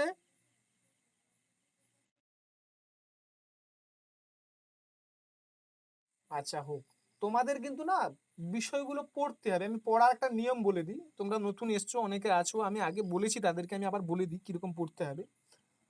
আমি যে নোটগুলো দেব, প্রত্যেকটা চ্যাপ্টার শেষ হলে তুমি নোট দিচ্ছি, যে নোটগুলো দেব আমি এক কথায় উত্তর লিখে দিচ্ছি। এক কথায় উত্তরগুলো প্রশ্ন হতে পারে যে স্যার এমসিকিউ প্রশ্ন হবে, আপনি এক কথায় উত্তর অনলাইনার কোশ্চেন অ্যান্সার গুলো দিচ্ছেন কেন?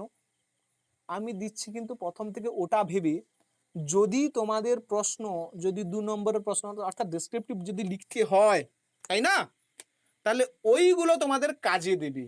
ওইগুলো হচ্ছে টু দি পয়েন্ট কোশ্চেনের অ্যান্সার লেখা আছে, কাজে দেবে। এই কারণে ওই কথাটা ভেবে আমি কিন্তু ওটা বানিয়েছি। এবার সেটা পড়বে না পড়বে সেটা সম্পূর্ণ তোমাদের ব্যক্তিগত ব্যাপার। আমার দেওয়ার কর্তব্য, আমি দিচ্ছি অনলাইনার নোটটা ওই কারণে। আর এমসিকিউ তো বুঝতে পারছো যে এমসিকিউ দিতে হবে। আর এমসিকিউটা প্র্যাকটিসের জন্য জাস্ট, অন্য কোনো কোনো কারণ নেই। আমি এমসিকিউ দিচ্ছি মানে ওখান থেকে প্রশ্ন পড়বে এমন কোনো কিছু নেই। মেন যেটা পড়তে হবে, এক, আমি যে টেক্সটটা তোমাদের দিচ্ছি পিডিএফ, সেটা পড়তে হবে। আর দ্বিতীয়ত যেটা পড়তে হবে, তার সাথে কম্পারেটিভ চার্ট বলে আমি একটা নোট দিচ্ছি, সেটা তোমাদের পড়তে হবে। মানে যেটা এক্ষুনি স্ক্রিনে আমি তোমাদের দেখিয়ে দেখে পড়ালাম, এইটা। এটা পড়লে কি হবে, তোমাদের কনসেপ্টটা ক্লিয়ার হবে। তুলনা করে পড়ছো, কনসেপ্টটা তোমাদের ক্লিয়ার হবে। হলো? আর একটা ব্যাপার হচ্ছে, আমি যে নোটগুলো দিচ্ছি, পরীক্ষাকে অনেক বাকি, অনেক বাকি, কোনো অ্যাডভেট এখন কিচ্ছু দেয়নি, পড়ানো শুরু করছি আমি প্রথম থেকেই। কারণ সরকার যেহেতু বলেছে তোমাদের নলেজ বেসের ওপরে তোমাদের নেবে, ইন্টারভিউতে নাম্বার থাকবে না সেরকম, সেহেতু যারা পড়াশোনা করবে প্রকৃত তারাই পাবে।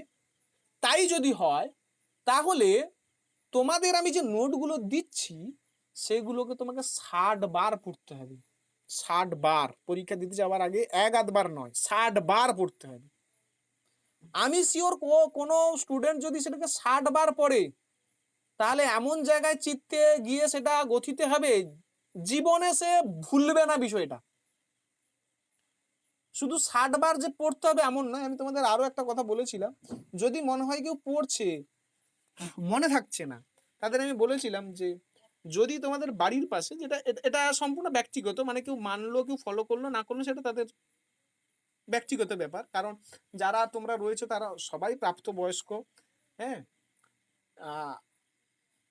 তোমাদের বাড়ির পাশে একটা, আমাদের বাড়ির এই দিকটাতে হয় ব্রাহ্মী শাক বলে একটা শাক হয়। হ্যাঁ, ব্রাহ্মী শাক, জানি না তোমরা কতজন চেনো, যেটাতে ব্রেনোলিয়া তৈরি হয়। কেউ হয়তো মনে হয় যে একটা হয় না, একটা 30 বছর পরে, অনেকে যারা রয়েছে যে 25 বছর 30, একচুয়াল সকলেই প্রায় 25-30 বছরের উপরে, একটা বয়সের পরে না পড়াশোনা করলে আর মনে থাকে না, মুখস্থ হতে চায় না, যেন মনে থাকে না, এরকম একটা ব্যাপার হয়। কাজ করে, এটা কাজ করে, কার করে না, আমার করি।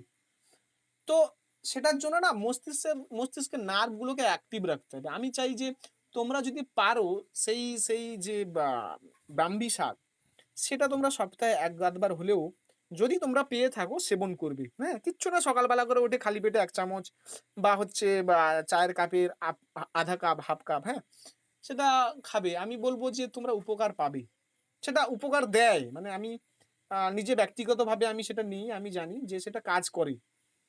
এটা তোমাদের ব্যক্তিগত ব্যাপার, নেওয়া না নেওয়াটা তোমাদের ব্যক্তিগত ব্যাপার। কিন্তু ব্রাহ্মী শাক, যেটা দিয়ে ব্রেনোলিয়া তৈরি হয়। হ্যাঁ, তুমি হচ্ছে এমনি ইউটিউবে গিয়ে বা গুগলে গিয়ে সার্চ করবে যে ব্রাহ্মী শাক, তোমাকে শাকের ছবিটাও দেখিয়ে দিবে। ছোট ছোট সাদা সাদা ফুল হয়, এই সময় বর্ষাকালে জলজমিনে মাঠে প্রচুর হয়ে থাকে। হ্যাঁ, সেটা যারা শহর অঞ্চলে রয়েছে তারা হয়তো অতটা ইয়ে করতে পারবে না, দেখতে পাবে না। কিন্তু গ্রামের দিকে যারা রয়েছে তারা প্রায় প্রত্যেকে আমি মনে করি এটার সঙ্গে পরিচয় আছো। এবং বাড়িতে যদি কোনো বুজুর্গ আদমি থাকে, বয়স্ক লোক থাকে, তাদেরকে তোমরা বলবে, তারা নিশ্চয়ই জানবে, চিনবে এই বিষয়টা। হ্যাঁ, এটা কিন্তু খুব ইফেক্টিভ, খুব কাজে দেয়। এক, আর একটা ব্যাপার হচ্ছে কি, বিষয়টাকে আমি বললাম 60 বার করে পড়তে হবে। আমি শিওর যে আমি যে নোটস গুলো বানাচ্ছি, আমি নিজে রীতিমতো জিনিসগুলোকে কষ্ট করে খেটে বানাচ্ছি, তো আমি জানি যে এইগুলো তোমাদের অত্যন্ত কাজে দেবে। অত্যন্ত কাজে দেবে। মানে আমি নিজেই হচ্ছে সারপ্রাইজড এই নোটগুলো নিয়ে, যে হ্যাঁ, একটা জিনিসগুলো যে একদিক থেকে পড়তে পারবে, পড়াশোনা তো সবাই সবাই করবে। আমি তো পড়াচ্ছি, তোমাদের তো সবাইকে পড়াচ্ছি, কিন্তু সবাই যে পাস করবে এমন নয়। সবাইকে পাস করতে হলে তোমাকে কি করতে হবে? আমি যে নোটস পত্রগুলো দিচ্ছি বাবা, সেগুলো পড়তে হবে। হ্যাঁ, আর এই যে ধরা নেটের জন্য পড়ানো বলো, সেটের জন্য পড়ানো বলো, যাই বলো না কেন, মাস্টার যত পড়াক না কেন, যতক্ষণ পর্যন্ত না ক্যান্ডিডেট নিজে থেকে পড়বে, নিজের মধ্যে থেকে জ্বালাটা যতক্ষণ না সৃষ্টি হবে, ততক্ষণ পর্যন্ত কিন্তু তার ইমপ্রুভমেন্ট হবে না। তাই তোমাদের বাবা পড়তে হবে। হুম, বিষয়টা বুঝতে পারোনি, বারবার পড়ো, বারবার পড়ো। আমি তো বিষয়টাকে যথাসম্ভব সহজ ভাবে, যতটা সহজভাবে দেওয়া যায় ততটা সহজভাবে দিচ্ছি। হেত্যাভ্যাসটা তোমরা বলছিল খুব অসুবিধা হচ্ছে, খুব অসুবিধা হচ্ছে, হেত্যাভ্যাস থেকে প্রশ্ন পড়ে। আমি হেত্যাভ্যাসটা যথাসম্ভব আমি তার উপরে আবার নোটস পত্র বানিয়ে, হ্যাঁ, আবার আলাদা করে তোমাকে সেই জিনিসগুলো তোমাদের আমি দিয়েছি হেত্যাভ্যাসের উপরে। আশা করি হেত্যাভ্যাসের উপর যে স্লাইডটা বানিয়ে দিয়েছি, যেটা বানিয়ে দিয়েছি, সেটা যদি কেউ পড়ে তার মতো সহজ করে আর পাবে না। এবং হেত্যাভ্যাসের উপরে কোন কোন উদাহরণগুলো পরীক্ষায় পড়তে পারে সেই উদাহরণগুলো আমি আলাদা করে দিয়েছি, যে ওই উদাহরণগুলো পড়লে পরীক্ষা ওই উদাহরণগুলোই ঘুরিয়ে ফিরিয়ে জিজ্ঞাসা করবে। কেউ যদি উদাহরণগুলোও মনে রেখে দেয় তাও হবে। তো আমি আমার দিক থেকে বেস্ট দেওয়ার চেষ্টা করছি, বাকিটা বাবু তোমাদের, তোমাদের হচ্ছে তোমাদের তোমাদের বেস্টটা তোমাদের দিতে হবে। এর থেকে আমি আর কিছু তোমাদের বলতে পারবো না। আজকে তাহলে আমরা শঙ্করাচার্য পড়লাম, পরের ক্লাসে আমরা রামানুজ পড়বো। হ্যাঁ, কেউ কিছু বলবে তোমরা?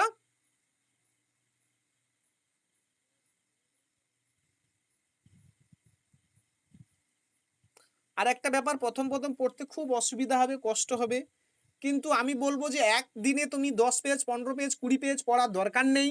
তুমি 1 পেজই পড়ো, কারণ তুমি প্রথম থেকে শুরু করছো, তুমি 1 পেজই পড়ো। কিন্তু যে 1 পেজ পড়বে, সেই 1 পেজটা সারাদিন তুমি রেকগনাইজ করবে। এবং তোমাকে যে বলি, তোমাকে যে আমি 1 পেজ পড়ার কথা বলছি না, সেই 1 পেজটা কিন্তু আমি যেটা দেখো, আমি তোমাদের অনেক ধরনের নোটস দিই। এক হচ্ছে ইমেজ ক্রিয়েশন দিই, এক হচ্ছে বা 50টা এমসিকিউ দিই, এক হচ্ছে অনলাইনার নোট দিই, এক হচ্ছে কম্পারিটিভ নোট দিই, আর এক হচ্ছে টেক্সট দিই। তাহলে এতগুলো নোট, এতগুলোর মধ্যে তোমাকে যে 1 পেজ পড়তে বলছি, সেটা ইমেজ ক্রিয়েশনের মধ্যে যে নোটটা, সেটা 1 পেজ। সেই 1 পেজটা তুমি সারাদিন পড়বে, যেখানে ঘুরতে গেছো সেটা পড়বে, কোথায় বসে আছো সেটা খুলে নিয়ে দেখবে। দেখবে আস্তে আস্তে আস্তে আস্তে তোমার এমন জায়গায় মনে থেকে যাবে না, তুমি জীবনেও ভুলবে না। কিন্তু তোমরা সত্যি কথা বলো, জানি অনেকে হয়তো করে, অনেকে করে না। বিভিন্ন দেখো অজুহাত দিলে প্রচুর দেওয়া যায়। আর একটা বলি, এখানে যতজন রয়েছো, ছেলেরা যা না রয়েছে তার তুলনায় মেয়ে অনেক রয়েছে। তাদের ক্ষেত্রে আমি স্বীকার করি স্ট্রাগলটা খুব বেশি, কিন্তু হলেও লড়াইয়ে, যুদ্ধে যখন তোমরা জয়ী হবে, তোমাদের নামটা কিন্তু লেখা থাকবে যে হ্যাঁ, সংসারের স্ট্রাগলটাকে করে তোমাদের করতে হয়েছে। আর ছেলেদেরও তো রয়েছে, ছেলেদের তো শুধু সংসার নয়, তাদের উপর তো পুরো পর্বত সমান দায়িত্ব থাকে। হ্যাঁ, তাও কিন্তু মেয়েদের আরো স্ট্রাগলটা বেশি, কারণে যাদের ঘর সংসার হয়ে গেছে, তাদের তো মানে অবশ্যই বড় স্ট্রাগল তাদের। হ্যাঁ, সমস্ত কিছু সামলে পড়াশোনা করতে হয়, যার কারণে রাত্রে 9টার সময় ক্লাসটা করা চারটিখানি স্যাক্রিফাইসের ব্যাপার নয়। কিন্তু আমি বলবো যে তোমরা যেটা করছো ঠিকই করছো, শুধু একটু নিজের উপর বিশ্বাস রাখো, ভরসা রাখো, এবং পড়াশোনাটা কন্টিনিউ করো। তোমরাই জিতবে, তোমরাই জয়ী হবে, তোমাদের দ্বারাই হবে, তোমরা পারবে। কিন্তু নিজের উপর বিশ্বাস ভরসাটা রেখে সেটা করতে হবে, পড়তে হবে। সমস্ত মেটেরিয়ালস তোমরা পেয়ে যাবে, কিন্তু বাবু তোমাদের পড়তে হবে। হুম, আর এইটা যদি এখন তোমরা ঠিকঠাক ভাবে না করতে পারো, তারপরে যখন জেনারেল পেপারের চাপ পড়বে না, তখন তোমরা কুল খুঁজে পাবে না, আমি বলে দিলাম। এই কারণে এখন থেকে শুরু করো, লেগে পড়ো, না হলে পিছিয়ে পড়বে অন্যের তুলনায়, আমি বলে রাখলাম। কেউ কিছু বলবে তোমরা আর?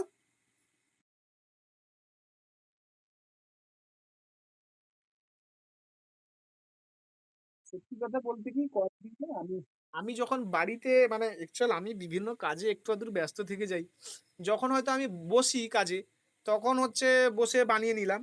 কিন্তু যখন এই কয়েকদিন আমি এত চাপের মধ্যে আছি যে আমি ওটা করার টাইম পাচ্ছি না। আমি যখনই, তোমাদের ওটা বলতে হবে না, আমি যখনই সুযোগ পাবো, হ্যাঁ, সেটা আমি করাবো, সেটা আমি করাবো। তো এটা নিয়ে চাপ নিতে হবে না, তোমরা আগে টেক্সট গুলো পড়ো বাবা, তোমরা টেক্সট গুলো পড়ো। আমি সেটা নেবো বলেছি, নেবো, অবশ্যই নেবো, আমি নেবো, সেগুলো নেবো। হ্যাঁ, আর আচ্ছা, একটা কাজ কিন্তু আমি তোমাদের করতে পারি, সেটা কি তোমরা করতে পারবে? সেটা হচ্ছে দেখো, আমাকে না, মানে যেটা হচ্ছে কি, আমি সবসময় তো ল্যাপটপ খুলে বসতে পারি না। মানে আমার সেটা মানে সবসময় আমি ল্যাপটপের কাছে থাকি না। সবসময় কাজের মধ্যে, মানে আমি বাইরে কোথাও থাকি। তো আমি যদি তোমাদের প্রশ্নটা বানিয়ে দিই, উত্তর দেব না, আমি বলে দিচ্ছি শোনো। ধরো তোমাদের সকালবেলা আমি ধরো আজকে বেদান্ত পড়িয়েছি, হ্যাঁ, বেদান্তের উপরে সকালবেলা ধরো তোমাদের 50টা প্রশ্ন দিয়ে দিলাম, ক্লিয়ার? হ্যাঁ, 50টা প্রশ্ন দিয়ে দিলাম। সেই 50টা প্রশ্ন তোমরা সারাদিন পড়লে, উত্তর দেবো না, তোমরা নিজেদের মতো উত্তর করার চেষ্টা করলে, হ্যাঁ, কেউ হয়তো উত্তরটা করে তোমরা পাঠাতে পারো, নাও পাঠাতে পারো, সেটা ব্যক্তিগত ব্যাপার, তোমরা পাঠাতে পারো, না পাঠাতে পারো, পাঠালে ব্যক্তিগত ভাবে পাঠাবে, এমনি পাঠাবে না। তো প্রশ্নগুলো তোমরা দেখলে, সন্ধ্যাবেলা একটা সময় পরে আমি কি করব, সেই যে 50টা কি 100টা প্রশ্ন বানিয়েছি, পাঠিয়েছি, তার উত্তর, হ্যাঁ, আমি তোমাদের পাঠিয়ে দেবো। এবার সেটার সঙ্গে তোমরা মিলিয়ে নেবে, দেখে নেবে ঠিক হলো কি না হলো। কেন বলছি, গুগল ফর্মের ওপর কোশ্চেন বানাতে না একটু কষ্ট হয়, এবং আমি না সত্যি কথা বলতে কি এইসব বিষয়ে এতটা এক্সপার্ট নয়।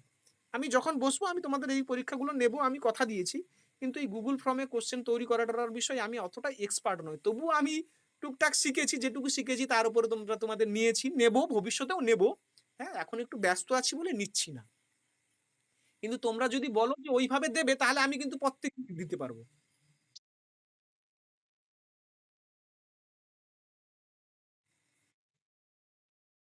হ্যাঁ, তোমরা সারাদিন সেই প্রশ্নগুলো দেখবে, উত্তর করার চেষ্টা করবে, যেটা ভুল হচ্ছে হচ্ছে আলাদা ব্যাপার। হ্যাঁ, আমি সেগুলো না বাবা, আমি সেগুলোর বাবু পিডিএফ দিয়ে দেবো, হ্যাঁ, তাহলে কি করবে তোমরা, সেটা আমাদের থেকেও যাবে, তোমরা প্র্যাকটিসও করতে পারবে। যেই চ্যাপ্টারটা পড়িয়েছি আমি সেই চ্যাপ্টারের উপরেই দিব। হ্যাঁ, হ্যাঁ, হ্যাঁ, ঠিক আছে। তাহলে আজকের ক্লাসটা আমি ডিসকন্টিনিউ করছি। আশা রাখছি তোমরা বুঝতে পারছো। ক্লাস যদি ভালো লেগে থাকে তোমরা অবশ্যই হচ্ছে গ্রুপে জানিও, হ্যাঁ। আর একটা ব্যাপার হচ্ছে, তোমাদের রীতিমতো পড়তে হবে বাবা, হ্যাঁ, আমি আমার দিক থেকে রীতিমতো চেষ্টা করব তোমাদের যথার্থভাবে বোঝানোর, তোমাদের তোমাদের দিক থেকে বেস্ট দিতে হবে। আমি আশা রাখবো যে আমার প্রত্যেকটা স্টুডেন্ট সেটা দেবে। তাহলে ক্লাসটা ডিসকন্টিনিউ করি, করার পরে কিন্তু আমি নোটস পত্রগুলো তোমাদের গ্রুপে পাঠিয়ে দিচ্ছি, হ্যাঁ। ঠিক আছে, হ্যাঁ, চলো, বাই, টাটা।